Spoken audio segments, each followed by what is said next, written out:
कर्पूरगौरं करुणावतारं संसारसारं भुजगेन्द्रहारं सदा वसन्तं हृदयारविन्दे भवं भवानी सहितं नमामि।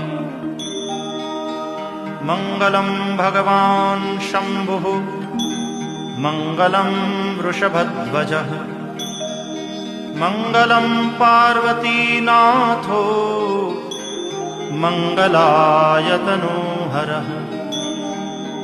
सर्वमङ्गलमाङ्गल्ये शिवे सर्वार्थसाधिके शरण्ये त्र्यम्बके गौरी नारायणि नमोस्तुते।